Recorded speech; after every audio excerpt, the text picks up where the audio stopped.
Welcome. It's still real to me, our pro wrestling show, courtesy of ZASLOW Show 2.0. We are now on the Believe Podcast Network. And of course, everything ZASLOW Show 2.0, including It's Still Real to Me, is brought to us by Anidjar and Levine, accident attorneys, 800-747-FREE. That's 800-747-3733. You've been involved in any kind of an accident, a hit and run, car crash, slip and fall, motorcycle, boating. I send you to Anidjar and Levine, accident attorneys, because they're going to treat you like family and get you the money that you deserve.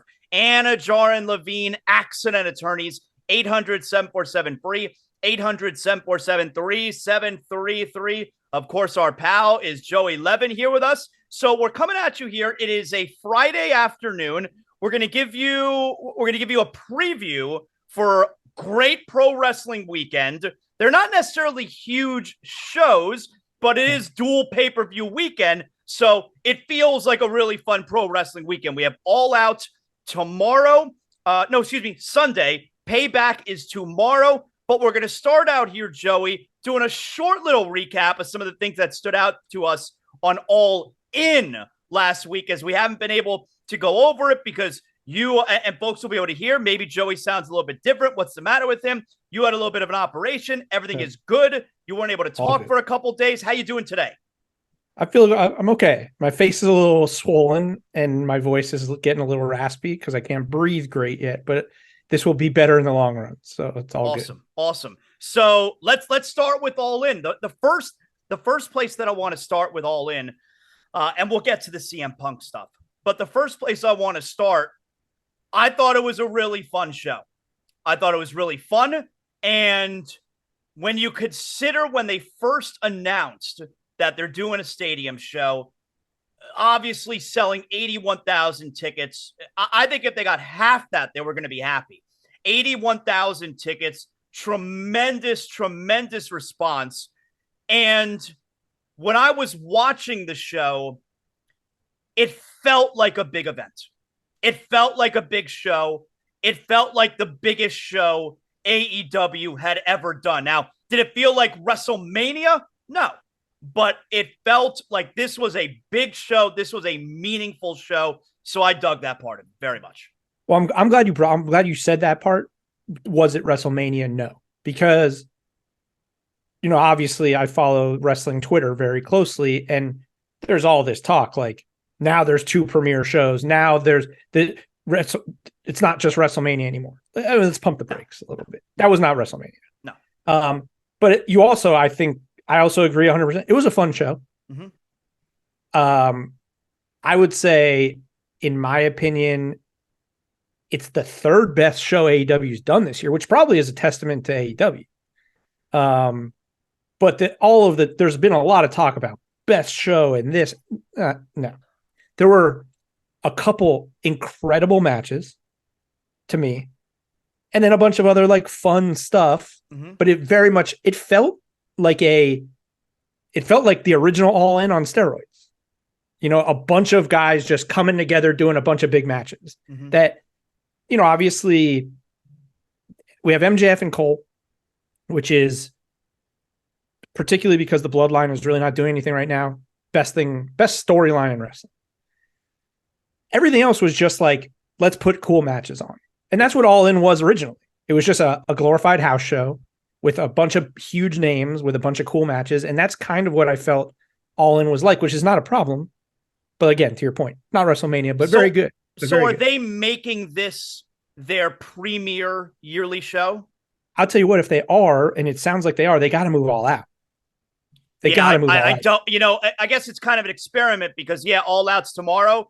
And for me, this has not worked. Having them back-to-back weeks, it does not work for me. No, and we'll talk about it during the preview, but $50 back-to-back weeks. Yeah, I don't know if I'm buying it. It's Florida a lot State, of money 2 weeks in a row. I got Florida State Sunday night. I mean, it's a lot. And plus, when we run down the card, it's like, there's some questions. And it'll also ultimately good match, good wrestling, and it'll be probably a fun show. But $50, I don't know if it's going to be tough. But look, if you're going to sell out Wembley every year, it's got to be your main show. And so they've already booked it for next year. It's Wembley again, 2024, which is cool. It's a great crowd there. And yeah, so that seems like it's their big show. Let's start at the beginning. We're not going to go through every match, but let's start at the beginning of the night.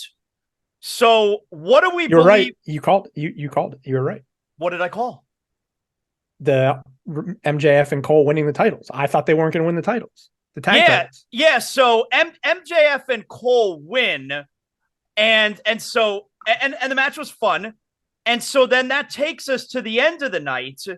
And I thought Adam Cole had a real shot at winning.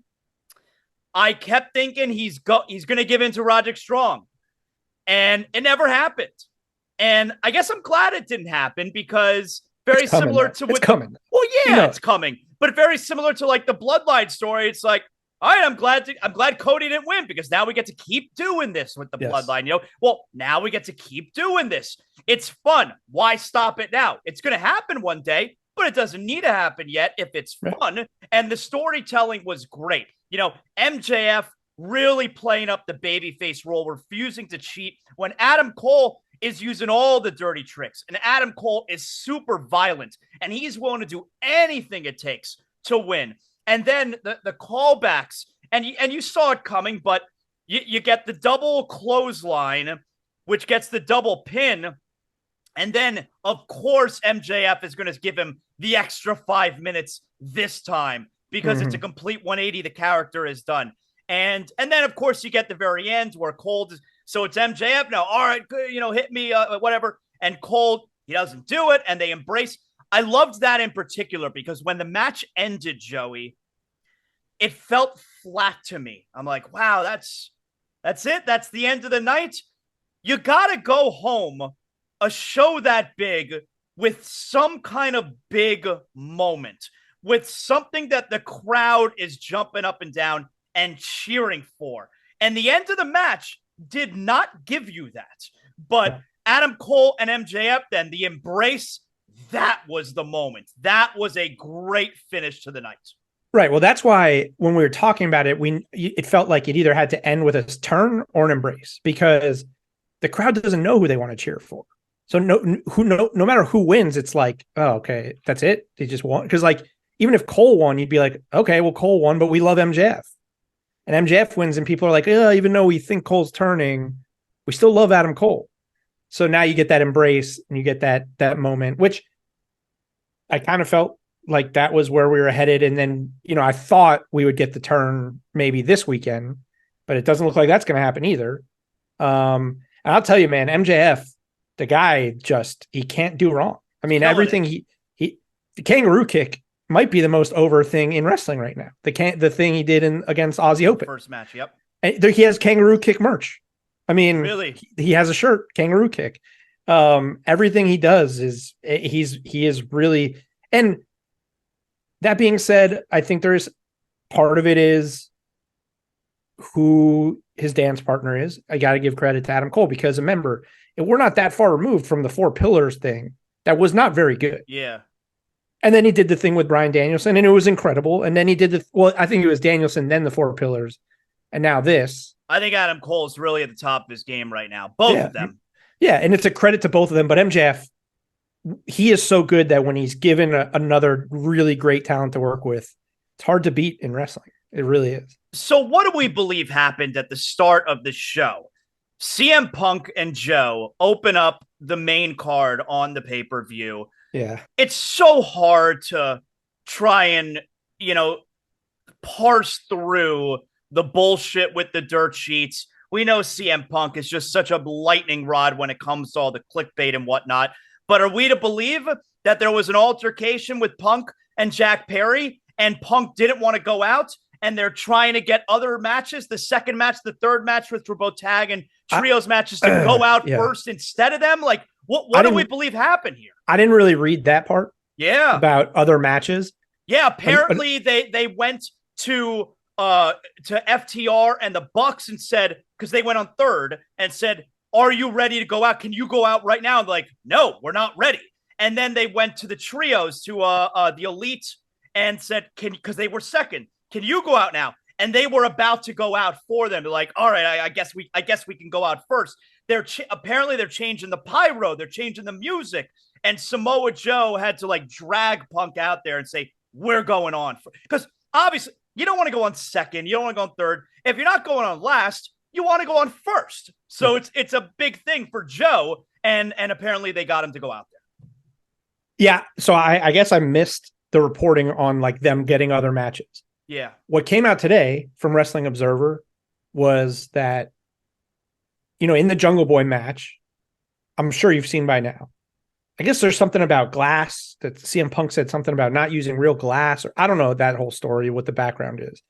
But in the Jungle Boy Hook match, there was a car, and before Jack Perry was going to slam Hook onto the windshield, he looked into the camera and he said, "Look, real glass, whatever." Yeah.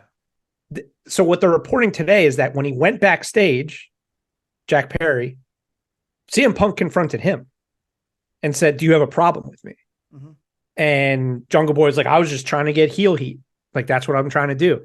And it turned into an altercation where Punk threw him into into TVs, and they're falling on Tony Khan and in the gorilla position. And then Samoa Joe was there because they were about to go out for a match. Samoa Joe broke it up and got him to go out. But apparently in the midst of all this, after it got broken up, Punk, I guess, tried to rush Tony Khan, according to this report, and yelled, "I quit." And multiple people had to break it up. And again, to your point, what's real, what's fake? But it was announced that the two of them are suspended. And now Punk is not at All Out this weekend, which is in Chicago. Well, we'll see, right? So I think that remains to be seen as well, because there's another report that there's video footage of the altercation of what happened. Tony Khan did an interview or a media call or something where he said he hopes to have a resolution by Sunday. And it's like, well, if there's video and it was in Gorilla and you know exactly what happened, you either have a resolution or you don't. Like, what are we doing? We could both agree, though, CM Punk is not being fired. There's no scenario where that happens. Listen, in my opinion, if he really did that, if he approached Jack Perry, got in a physical altercation with him before the biggest show in the history of the company, he is not worth. I personally think there's been one highlight since CM Punk has come back to AEW, and it was when he debuted. Mm-hmm. I think everything since then has been a detriment to the company. But if he was ever going to be fired, it would have been after the brawl out. All right. That's when it would have happened. Joey, they just created a third show based around him. I understand that, but no one's watching Saturday Nights Live. No one cares that CM Punk's on the show. The best parts of that show are not even CM Punk. Now, the brawl out, the thing about brawl out is, I think multiple parties were probably at part. Did Punk probably instigate it with his press conference? Sure.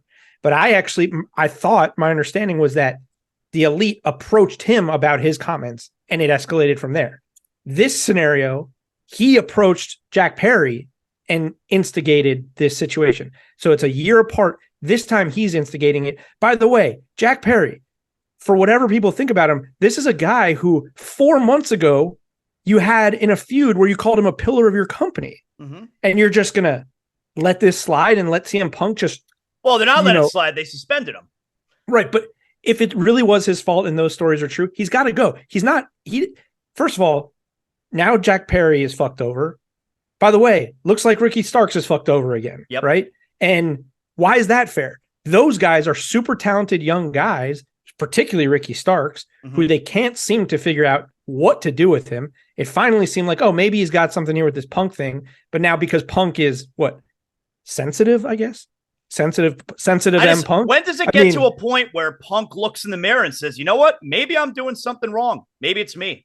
And that apparently is never going to happen. Maybe I'm the old man yelling for everyone to get off my lawn. Yeah. Like, does he not remember that the reason he became the legend he is in this business was because he was the guy who everyone said couldn't make it because of the way he looked or the way he wrestled. And he had to bust his ass and drop the pipe bomb and talk shit about people and ruffle feathers. And now all of a sudden it's like, oh, these young guys that don't respect the business. And now, dude, what are we talking about here? But he is not relevant. He is not relevant outside of hardcore wrestling fans in 2023. No one AEW is the same company with or without CM Punk. If AEW couldn't have gone to Wembley without CM Punk, then AEW's got much bigger problems. If AEW couldn't get a third show without CM Punk, AEW's got much bigger problems. Ultimately, in terms of their longevity, CM Punk is just not that relevant anymore. And he's also not that good anymore. His storylines have just been subpar. But isn't this version of CM Punk causing trouble? Everybody hates him. Isn't this version of CM Punk a lot closer to the CM Punk who was on top of the wrestling world at one point than the guy we were seeing a year ago? And he was kind of boring. Yeah, well, yes, it's closer, but some people are like MJF is a guy who, when I watch him, Kenny Omega, Chris Jericho, Roman Reigns, certain guys who they could be on the chase or they could be the one being chased. They could be the outcast. They could be the top. They encompass this whole range of abilities as a character. CM Punk was never bigger and never more of a star than when he was the little guy trying to get over on the big guy, right? CM Punk trying to go against the WWE establishment, indie guy, never going to make it. That story was, this is not that. This is just an asshole. This is just an asshole. This is definitely an asshole. It's just an asshole gimmick, but he's not against the machine. What's your gimmick? I'm an asshole. But he's not like fighting against the machine. If anything, the machine is handing everybody. But he's being handed everything. Yeah. He's just being an asshole for the sake of being an asshole. So yeah, it's a little closer, but is it fun? I'm not having fun with it. I'm not having fun with it. I'll real quick here, a couple of things I want quick thoughts on, and then I want to get to the things that I really loved about All-In, and then we'll do the previews for this weekend. Is it just me, or I was a little bit disappointed with the Bucks and FTR? Is that just me? Like it was good. Fine. It's always good. Yeah, it's obviously going to be good, but I don't know. I felt like a lot of it was a little bit too choreographed. I thought they tried too hard almost to make sure that it was the best of the three matches. You know, it didn't feel organic to me. I don't know. Well, I think both of those teams are just so good. The bar is so high, and not even just against each other, against others, right? Yeah. I mean, it's not, what are we, a month out from FTR and Bullet Club Gold having maybe the best tag match in AEW history? Yeah. I mean, so like every time they're always trying to one up themselves, and maybe this time they just went a little too much to try to one up themselves. It didn't come off the right way. Did you like Saraya winning? We both knew she was going to win. Her family being there, I mean, dead giveaway that she's winning the match. But I do like that you got this dissension here. I liked it that Toni Storm punched the mother, and you got a little bit of heat there. Toni Storm is easily doing the best work she's ever done. I mean, she is phenomenal right now, Toni Storm. That's why I hate this, is because when Toni Storm showed up in AEW, they almost immediately put the title on her. They made her the biggest star in the women's division, and I never thought she was any good. Yeah. And now she's amazing, and they don't give her the moment. Now she's doing the best. It can come. It doesn't all have to happen. It's not. It can come, but it's not going to come in the biggest show in the history of the company. And like, what I understand that Saraya is from England, and her family was there, and whatever, and she's a legend. Whatever. What has she done in AEW to deserve that moment? Toni Storm has done more for AEW to deserve that moment. Britt Baker has done more for AEW to deserve that moment. Saraya got that moment because her family was there. I mean, Toni Storm is killing it right now. She should have had that moment. Can I tell you what? And she's also from England. She would have got a pop. She said she was going to renounce her citizenship. Can I tell you what match I expected to, but did not hate at all? I actually kind of liked it. Do you want to guess which one it was? Stadium Stampede. No, I don't like that bullshit. The coffin match. I dug the coffin match. Yeah, it's fine. Christian's just. I thought I was going to hate it. I did not. I liked it. Yeah, I have this constant struggle with the old problem, as I call it in AEW, but Christian ain't part of that. Christian is. Well, and also, I was never scared that Sting was going to get hurt. Like, he took no bumps. Like, they managed to have him full on 20-minute match, whatever it was. and the most dangerous thing he did was the leg drop through the table, which is really not that dangerous for a professional. Yeah, no, I thought it was good. I liked it. It would have been fine if it wasn't a coffin match. I mean, a coffin drop, Darby Allin doing the coffin drop on the top of the coffin. I mean, how do you not break your back? It's crazy. Yeah, I don't get it. It's crazy. I worry that Swerve is going to get into this Ricky Starks territory where he's doing such good work, but they just can't figure out how to get him to that next step. Because I think Swerve is one of the best in AEW. I love what Swerve is doing. I told you, like, yes, the hip hop gimmick has been done, but I feel like the thug rapper gimmick has not been done, and that's what he's doing. Like he's a thug, and I dig it. I like he's what he's good, doing. And he's great in the ring. Yeah, that was a fun match. Yeah, I liked it. I could have done without it being a coffin match. It would have been just as good as just a tag match, but whatever. For me, the best match of the night, Jericho and Ospreay, was incredible. I was really worried about Jericho hanging with Ospreay, and as great as and Ospreay was the babyface, not even close. Jericho, absolutely the well. It's weird because if Don Callis is walking to the ring, how are you babyface? You know, so that part was weird. But I dug it. They did it the way you thought, where Jericho was going to sing himself to the ring. I thought that was cool. I liked it. It was cool. It was just so weird. Remember we were saying, like, wouldn't it be weird? I thought, weren't we talking about, like, will he sing to the ring or will they just play and the crowd will sing? Well, yeah. You thought maybe the crowd was going to. He was singing to a track, which is the way you got to do it, obviously. Right. But he did an ode to Queen and Freddie Mercury at the very beginning, which was really cool. And yeah, Jericho, I thought was like the star of the night. I really did. The way that he hung with Ospreay, it was a great match. Great match. I was really impressed with Jericho, man. Really, we gotta be. I know it's never going to happen, and I know no one's ever going to really do it, but we gotta really. I think when we have these discussions about, like, truly the best of all time, like, Jericho's got to be in that conversation. I'm so impressed with him. I mean, like, to be able to do that against arguably a top 2 or 3 wrestler in the world. He shouldn't have been able to hang with him at his age, perform, and, like, we're talking about, who gets the credit for AEW's popularity and, like, this having the biggest show ever. This is a huge part of Jericho's legacy now. Like, he was the first mainstream name that jumped on. AEW's not where it is. They're not in Wembley. They're not anything without Jericho being there and helping build this. Yeah. And I don't know that he gets the credit for that yet, but when we look at his legacy as, like, an all-time great, I think that's got to be in the conversation too. It's a fun show. I enjoyed it. I thought the show had a very big feel to it. Daddy ass or badass Billy. I told you. Yeah. It's whatever. Yeah, it's fine. But look, I mean, it feels, it's pretty, I mean, they got to do something with Bullet Club Gold now. Because remember, I told you the reason I thought they were going to win was because in his promo like the week before, he said, "You guys hurt my sons." Yeah. So that leaves that door open, like, oh, he's not finished with the guns. Fun show. It's not WrestleMania. It is a big show. It had a big show feel to it. I really enjoyed it. Let's stick with AEW then, and let's do a quick all-out preview here. All right. Okay. So we do not have the World Championship on the line. We also do not have CM Punk, at least for now. So let's run through some of these matches here and give some quick thoughts for Sunday night AEW All Out, which it's weird. It's only a week after All In. It's in Chicago. What do you got there? It's a Ring of Honor card. Yeah. It's basically a Ring of Honor card. There's, as of right now, there are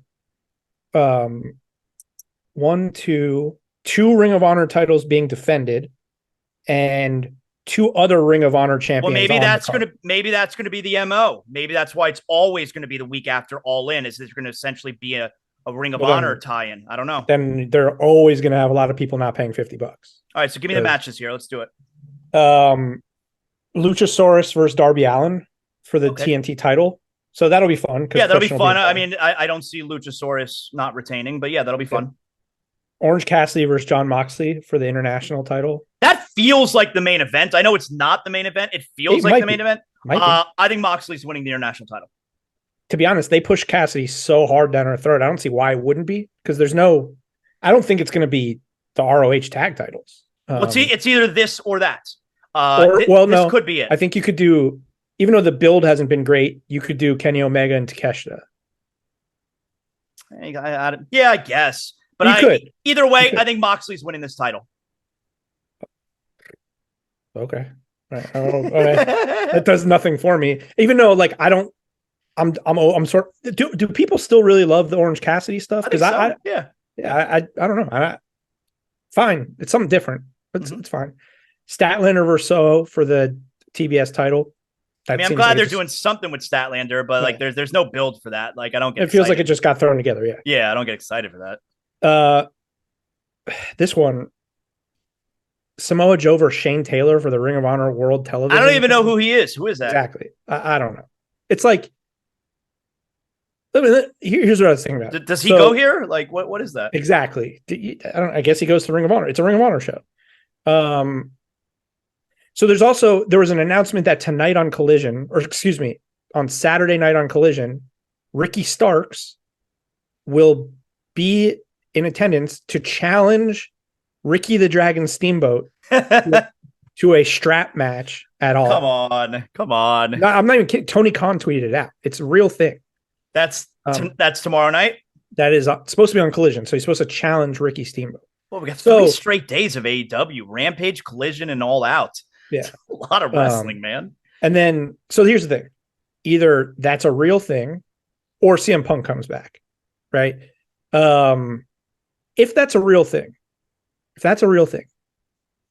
why can't we just have Samoa Joe versus Ricky Starks for the television title? Like, why can't... Because maybe they want to build it.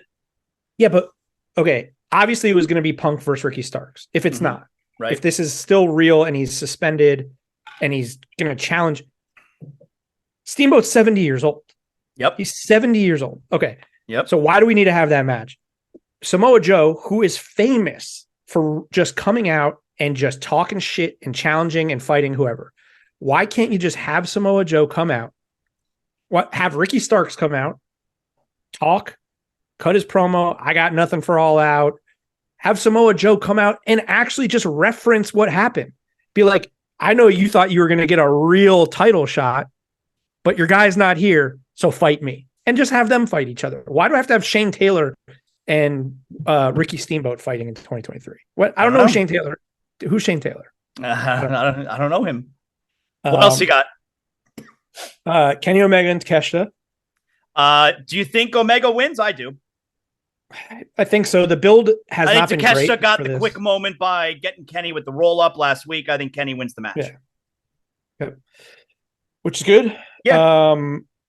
Miro versus Powerhouse Hobbs, which is a fun match. Yeah, I think Hobbs is going to win, but I feel like people on the internet think it's Miro.